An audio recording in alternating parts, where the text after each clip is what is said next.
The best wisdom he told me was, Councilman Gregory, never let anyone know how you're going to vote on an issue.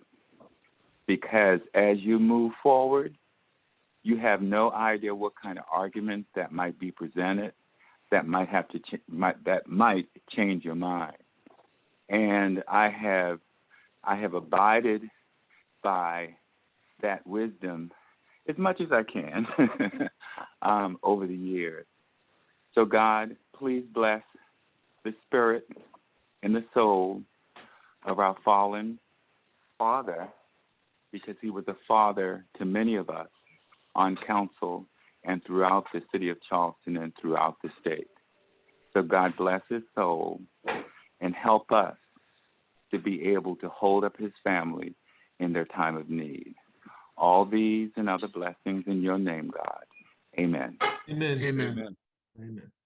And another loss to our community today, there's an article up already in the Post and Courier, is Gus Holt, who was such a wonderful gentleman and what an avid baseball fan and historian of the great story of Cannon Street team, African-American team in the 1950s that went all the way to the Little League World Series. Yes. And anyway, Gus was also a remarkable gentleman as well. Nice guy.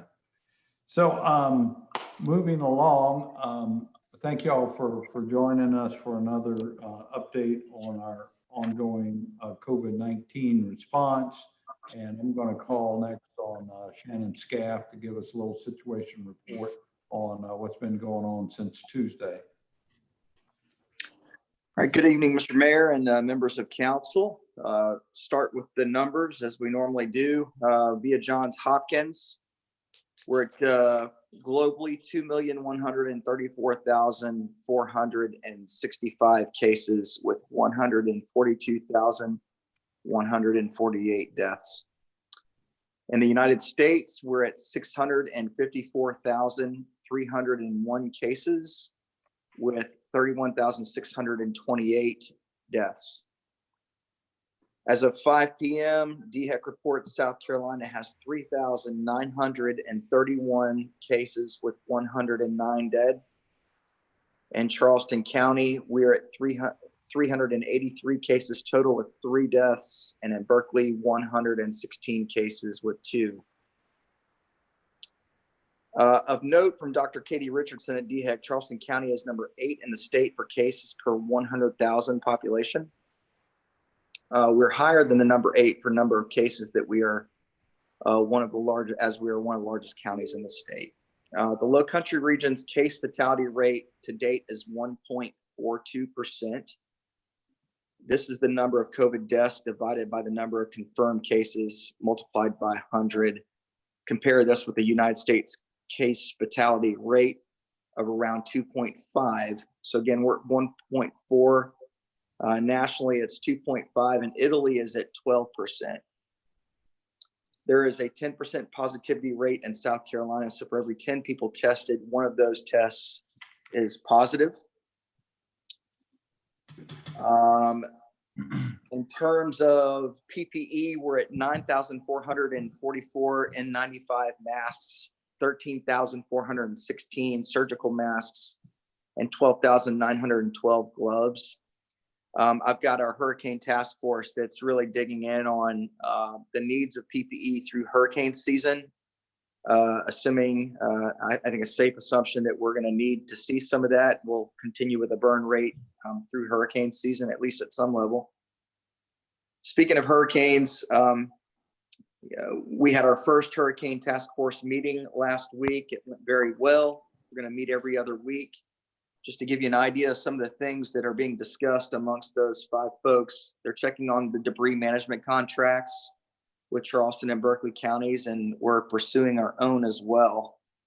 We're checking on feeding plan for our responders, assessing our high water vehicle situation, and we're going to have some discussions this coming week about how we would staff the MEOC if in fact we needed to activate for a hurricane. So I'm going to look forward to, over the next several weeks, reporting back to you all on some of those questions and others.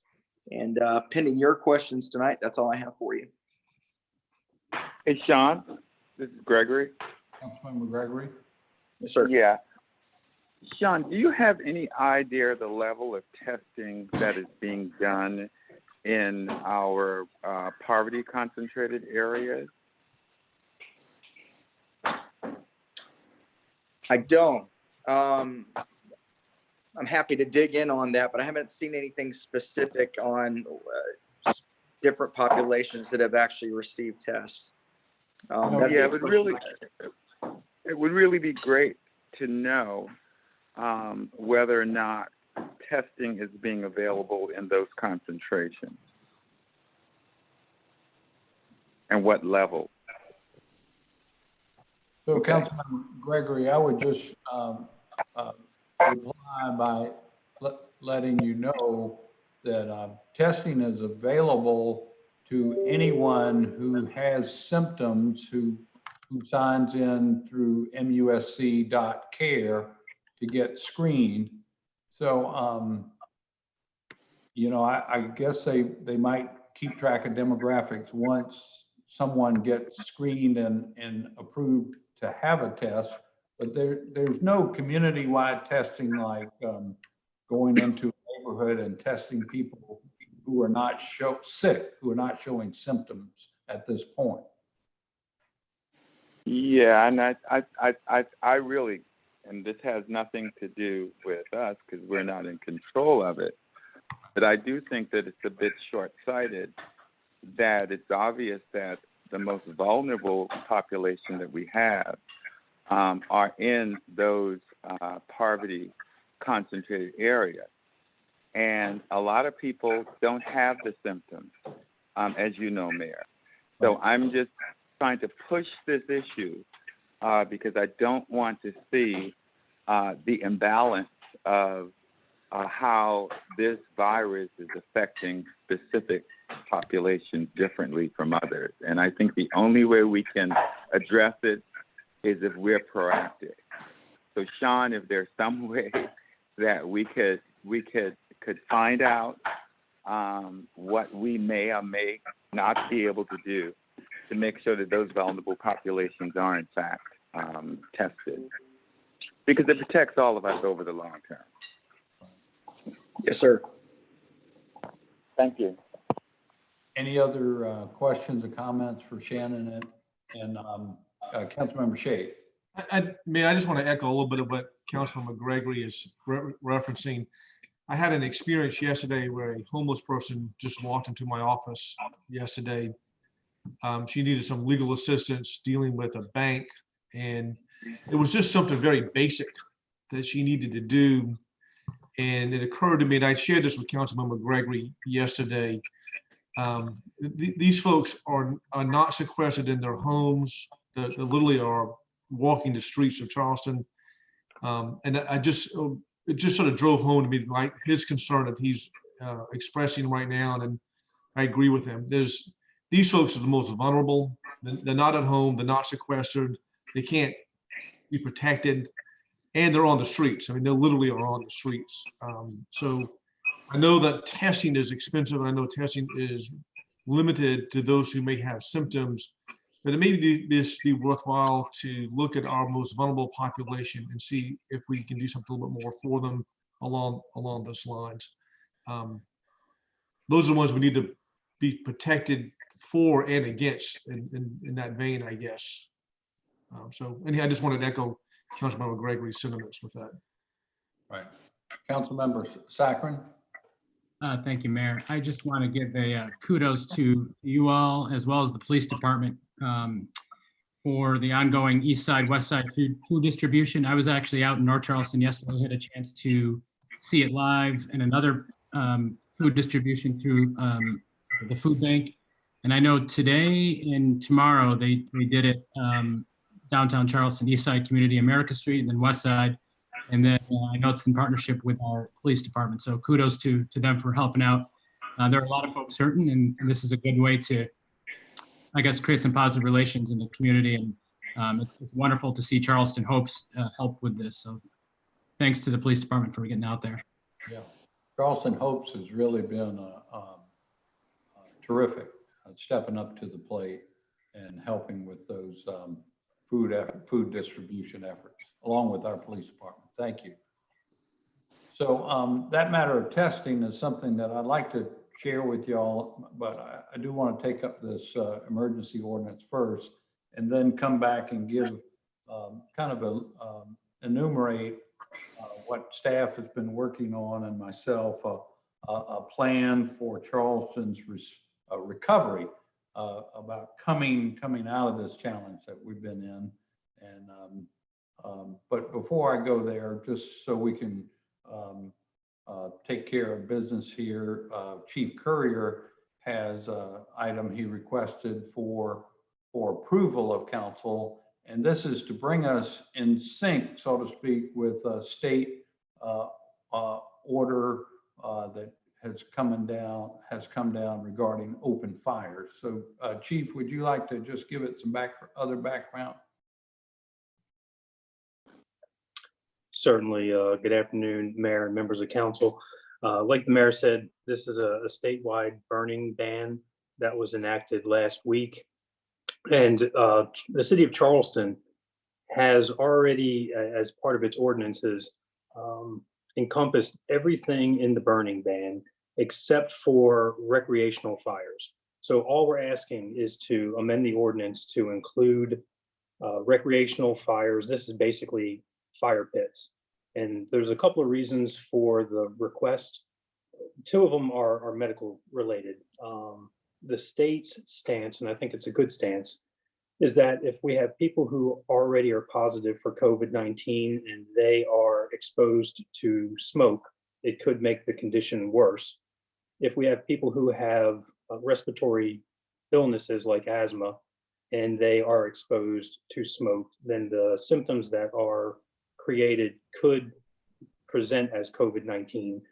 And we certainly don't want to overload an already taxed EMS system. So those are the two main reasons. And then also what we want to do is we want to provide uniformity for the city to mirror the state. And where this would probably prove most beneficial to us is someplace like West Ashley, where we have a lot of addresses where maybe one address is in the city and the next address is in the county. So if we go ahead and mirror the state's ordinance, or rather the state's burning ban, then we don't have to worry about the enforcement component. We just know that there's no open burning for the period of 60 days from the date our ordinance went in place, which was March 16th. So we're looking at a month. And I'm happy to answer any questions you may have. Mr. Mayor. Yes, Councilmember Jackson. Thank you. I read the ordinance. Of course, I'm going to vote in favor. I was wondering if we might be able to clarify it, though, to wood burning, open fires, or something that would better describe it. You know, a lot of people have those little gas-fed coal burning chimneys on their patio or whatever we call them. My husband and I have a little mini fire pit that's made of rock and gas, propane gas. So we don't mean to shut down those. We're just talking about the things that create smoke, right? I'm sorry, you cut out there at the end, but you were talking the appliances that when in use produce smoke, right? Yeah, they're usually propane fed, something like that. Right. So the distinction there, Councilmember Jackson, is gas-fed appliances are classified as open flame, and this ordinance would address open burning. It's a small distinction, but the easy answer is a fire pit that is fueled by propane wouldn't be in the scope of this amendment. Which is what I assume. So I just was thinking, should we put in the word wood burning? Would that make it clearer to the general public as they read it? I think you could put open burning. Of course, the enforcement of this is going to fall to any code official. So it's going to be the Sure. fire department, the police department, livability, and we would all know what the enforcement is. But if you want to provide clarity, then we could distinguish that in the document. So what if we just added the definition for open flame versus open? Yeah. Yes, I Absolutely. think that'd be very helpful. You know, people are reading these things now and, you know, how everyone has a difference of opinion. I just go by what I read on Nextdoor, and I try not to read Facebook because that's too inflammatory, no pun intended. But, you know, people are looking for ways to say they're objecting to the overreach of government. So if we can minimize that kind of criticism, I think that would be helpful. Absolutely. So what I can do is I can direct our Chief Fire Marshal, Chief Delazada, to get in touch with Susan tomorrow and just clarify the language. All right. So can I entertain a motion to approve what So amended? moved, Councilman Mitchell. Second. Amended. Mayor, this is Greg. Amendment. I just Council- have one more. Chief, this is Gregory. Yes, sir. Oh, Councilmember Gregory, sorry. Yes, Chief. By saying wood, aren't we limiting ourselves? Being too specific, because people burn more than wood. They burn trash. I mean, some people do Right. it in open barrel. I just don't want us to limit ourselves, and as a result, we exclude things that we would want included. Right. Now, by design, people can't burn trash in the city of Charleston. But what I would envision is Correct. that the language change would be to something like anything that that results in the products of combustion would be Okay. included, and that would be the smoke. And then anything Okay. that burns cleanly, like propane, would not be. Gotcha. Thank you. Councilmember Shealy? Yes, sir. Thank you, Mr. Mayor. So I just want to make sure, Chief Curry, are we asking people not to use charcoal grills as well? No, that's another distinction that we worked through with legal earlier in the week. Cooking fires are not part of this. That's actually, cooking fires are contained in a different part of the fire code. Okay, great. Thank you. We can still grill out. We can still grill out. So we're going to rely on Chief Courier to get with Susan, put the proper definitions as we've discussed. Any further questions or discussion? All in favor, please say aye. Aye. Any opposed? The ayes have it. So just a technical question. Tracy, are you on the line? Yes, sir, I'm here. So if I want to share this little PowerPoint I've got, I click on my PowerPoint on my computer and then hit share screen. Is that correct? Actually, Yeah. you'll go to the green share button and it'll bring up all of your open documents and then you select your PowerPoint. Okay. Let me try this, folks.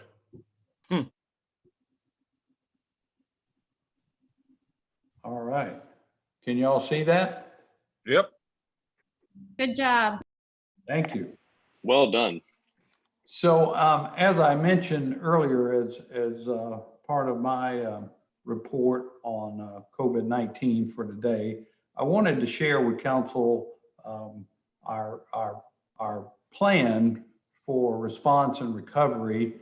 And admittedly, this is a work in progress. I share this with you so that any comments or suggestions that council may have, we certainly would welcome those. And I can share this as a document, a PowerPoint document with you all after the meeting. And want to make sure that that you understand that this is all in respect of whatever the federal and state orders that occur over the next few weeks and months regarding response and recovery. We certainly will incorporate what our authorities are telling us and our medical authorities as well. So if I may just flip through, you all know the problem, which is this virus has been so contagious and deadly, and the concern of its spread overwhelming our healthcare systems, and of course the fact that there's no vaccine or effective treatment in place. The challenge has been protecting the lives and wellness of our citizens and as I said, keeping our hospitals and healthcare system from being overwhelmed and maintaining economic activity and core government services until a vaccine or treatment becomes available, which will be a little while. So the foundation of all this is the medical soundness to start with. We've been relying on the latest advice, information from the CDC, from DHEC, from the medical university, other healthcare professionals who have been partnering with us and advising us all along. A foundation of flexibility so that our plan is tailored to our local needs here in Charleston, but also works with the state's larger plans as they are announced, and even the federal plans as well. I think President Trump announced some plans this afternoon.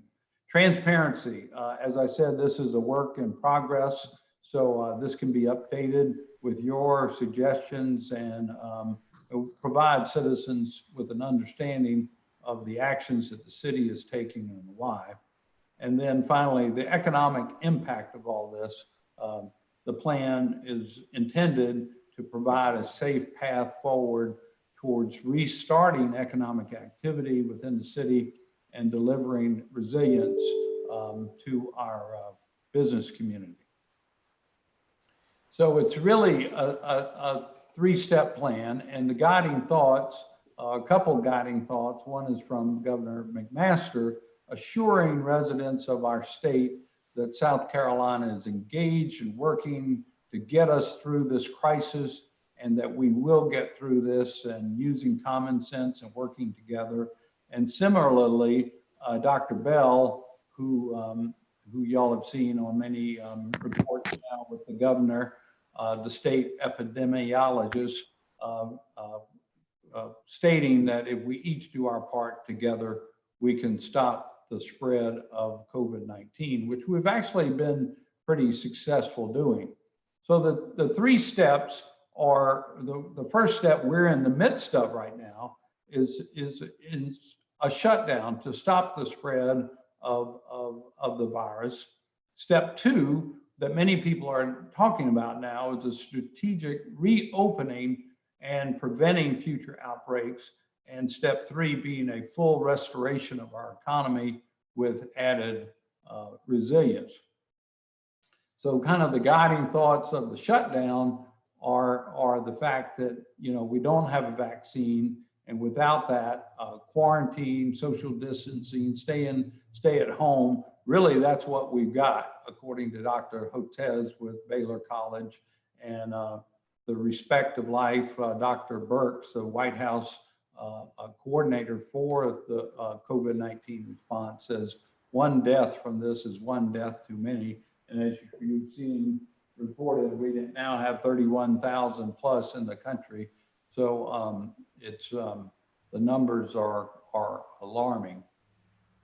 So we've been doing these things, step one, and why is because there's no vaccine or treatment. We're staying at home, we're limiting trips to essential destinations and essential businesses. We're trying to conduct from home wherever possible. Schools, parks, recreation facilities, non-essential businesses have closed.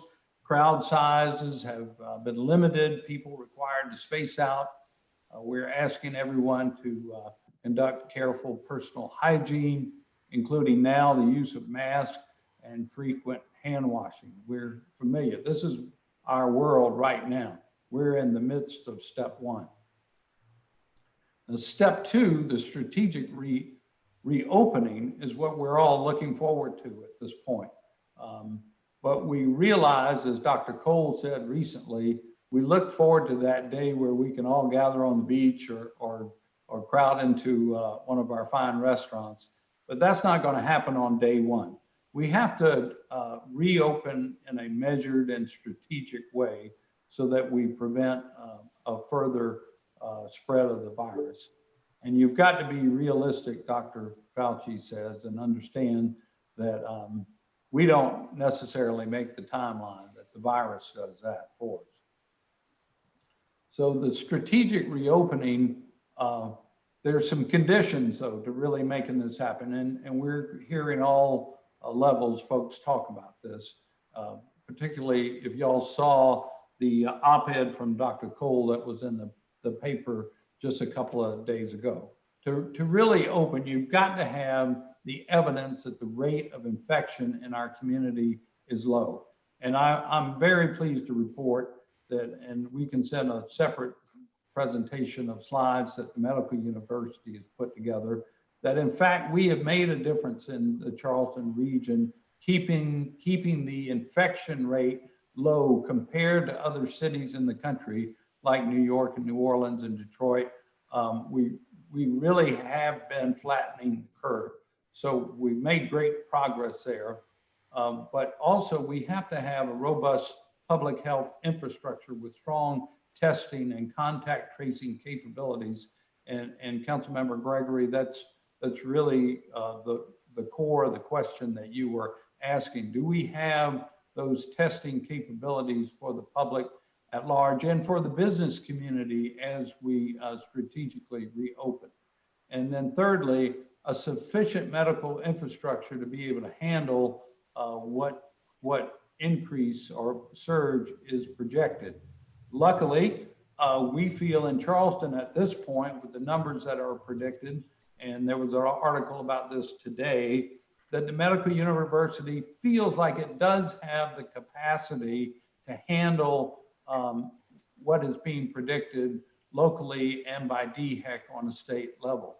So really of these three required conditions, we're in pretty good shape on 2 out of the 3, and we'll need to work with DHEC and the governor's office and our healthcare professionals to work on that middle point of having a robust public health infrastructure with the testing and the contact tracing that we'll need to come out of this.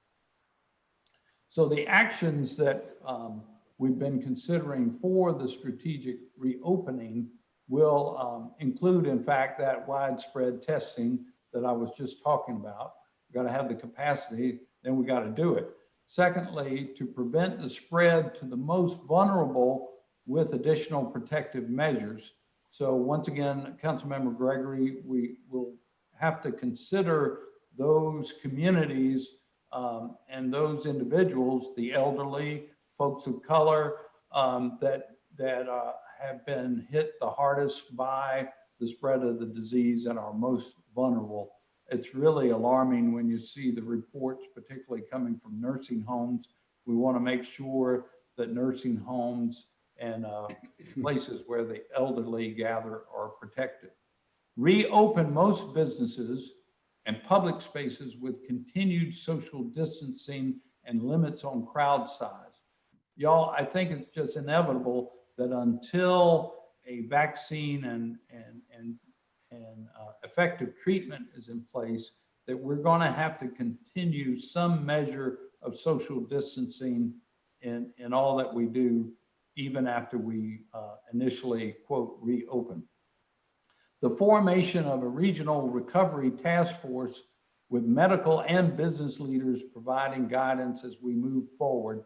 And I took an initial step on this today, meeting with the executive board of the Charleston Redevelopment Authority. They were formed, by the way, when the Navy base closed 25 years ago. So this is right up their alley to help lead that effort. And their representation includes the cities and all 3 counties, Charleston County, Berkeley County, Dorchester County. We're all on the call this morning. And so this is a really regional effort, not just the city of Charleston. And we're going to put together a great team of folks to be guiding us and working on this.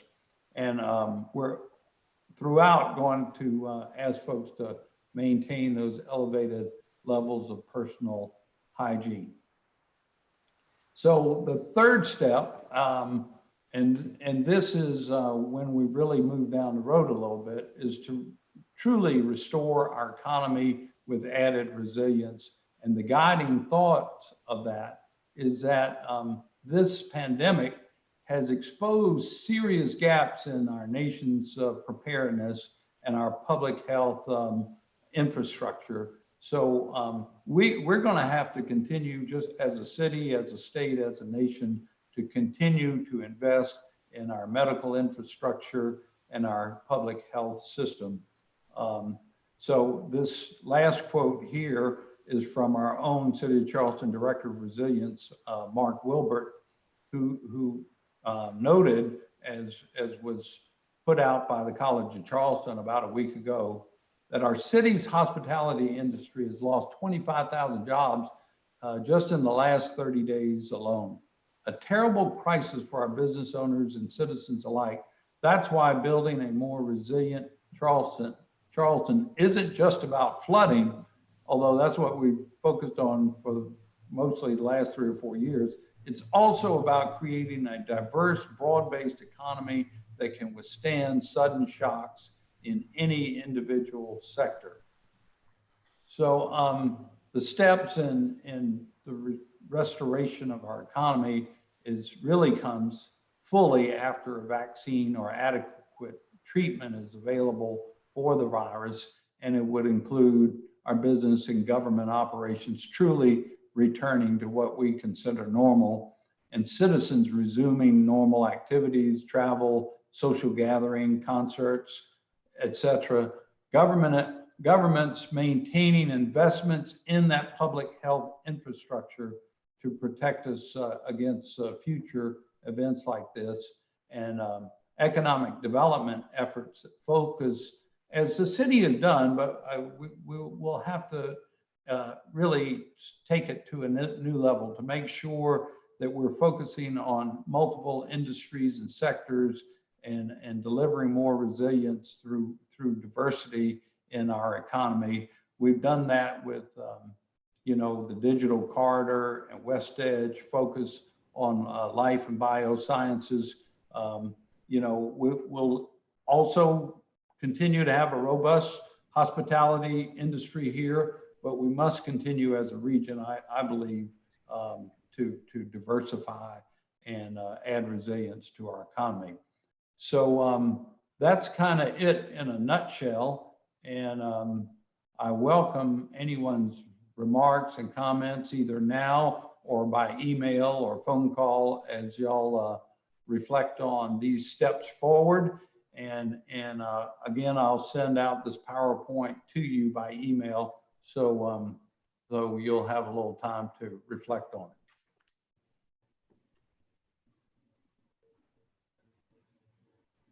Appreciate it, Mayor. For putting that together. Yes, sir.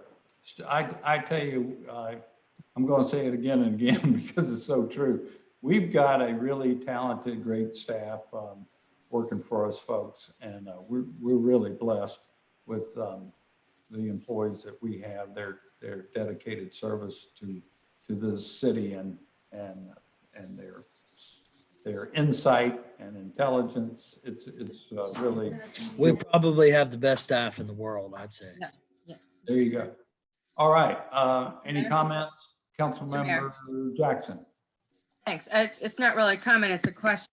So you've got this draft, you're going to send it to us so we can all mull it over and, give you our specific comments. But what is your anticipation for, next steps for this plan? Have you thought that far down the road? I mean, I think it's an amazingly concise and, helpful framework that will get all of our juices going. But what do you intend for it to be a foundation for?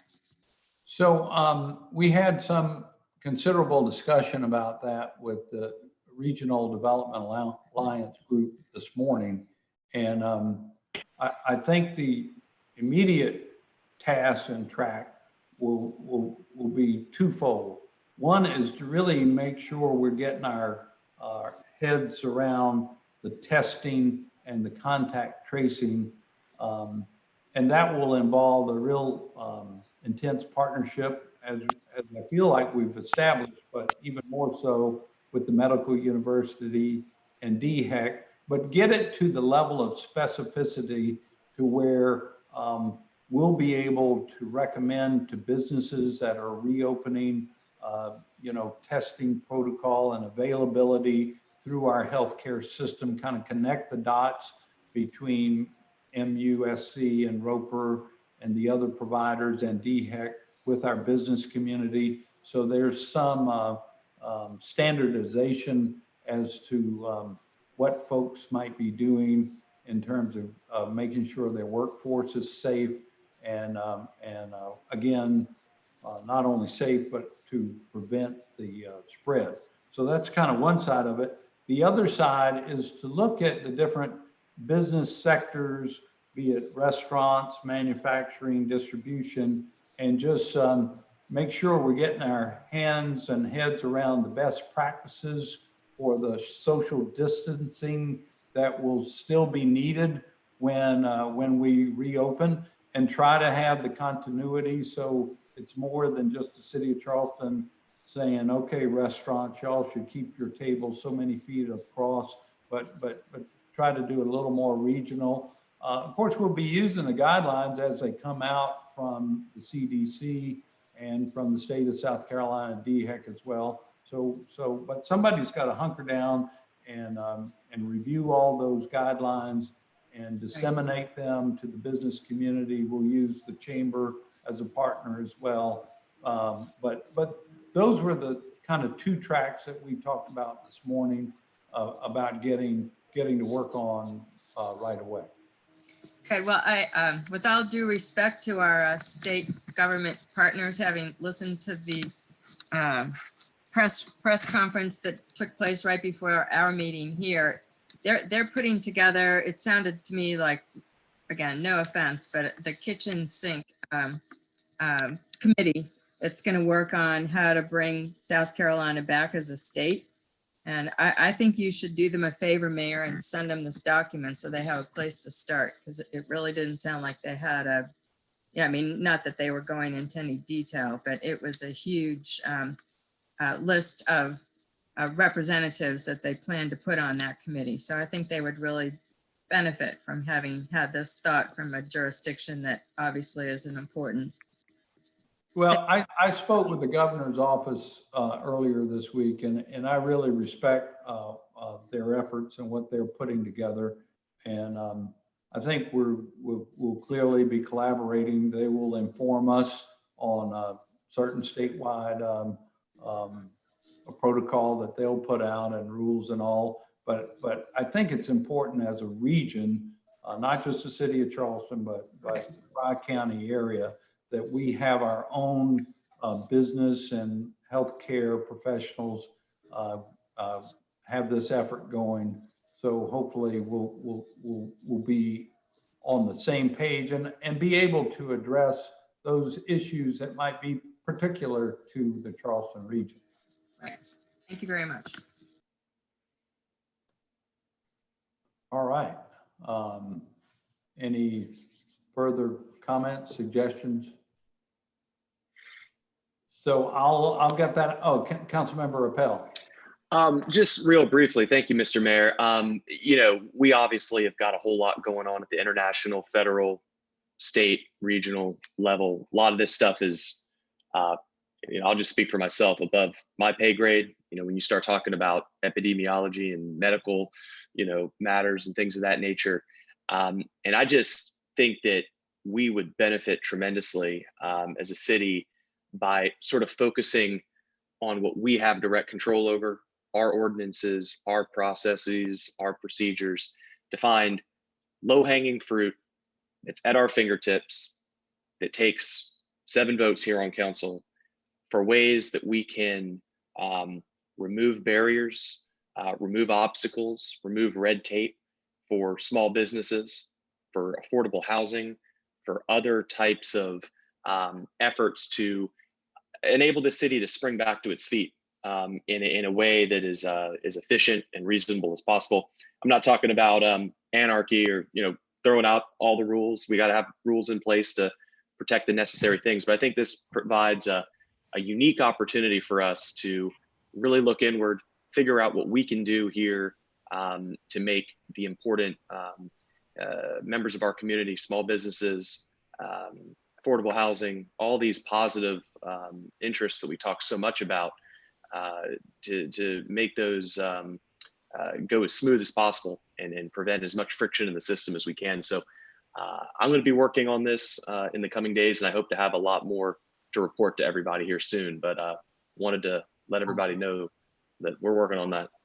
I was hearing your message there as an invitation for a volunteer effort on your part to draw some of those recommendations together and bring them back to us. Mission accepted, and I'm happy to take the lead on this. And I welcome everybody on council to contact me and chat and have feedback and talk to folks in your districts. Let's come up with some ideas. Let's talk to the leaders in the private sector, the nonprofit sector, internally with our staff. Our staff, I think, has a lot of good ideas and good prospects, a lot of ideas that maybe have been on the shelf for a while. This is a real good, unique opportunity. And, one last little comment, we talk a lot about, the idea of direct financial aid. The federal government's doing that, trying their best. They're overwhelmed. There are all kinds of things we can do here that, while it may not be a check going out or a direct deposit going out, removing red tape can have its own economic value to it as well. And that's something that ought not to be lost. And I think that that's an exciting prospect, and more to come. Thank you. Good, terrific. Thank you. Councilmember Shade, did you want to comment? Did I see? I'm just glad you did it, Mayor, and we'll look forward to your presentation being sent to us and go from there. Thank you. All right. Anything else for the go to the order? And just remember, Saturday is our 350 anniversary, beginning with bell ringings at noon and a proclamation, Mayor, that you'll be reading at the old Exchange Building. Did a notice go out on that? Not yet. I'm waiting for that to happen, but the churches have been notified, and several of them will be participating Saturday at noon. But we're asking the churches in Charleston to ring their bells at noon on Saturday in observance of our 350th birthday, and then a virtual proclamation that I'll be giving down at the old Exchange Building. And I'm sure we'll have that on Facebook Live and all those kinds of things. So join us for our happy 350th birthday kickoff on Saturday. Yep. Amen. Councilmember Shea? Yes, ma'am. Inviting churches that are in the city but out in the boroughs, have they been notified? I left that out to Mr. Wack to send out, and he's got a folks who are on the mayor's council, the clergy council, and then I made some contacts with certain churches that are within my district to make sure I could forward to you the message the mayor sent to those folks, and certainly anybody within the community who wants to ring bells at noon, we welcome that. I know that people in West Ashley will be joining us at noon. So James Island, Mount Pleasant, Daniel Island, let's get the whole community involved. That'd be wonderful. Okay, yeah, send it. I will. Thanks. Thank you. And we will meet again on Monday at 5:30. Be our next meeting. All right. God bless everybody. Have a great weekend, and we will see you soon. Thank you, Mayor. Okay. Thank you. Bye-bye. Bye.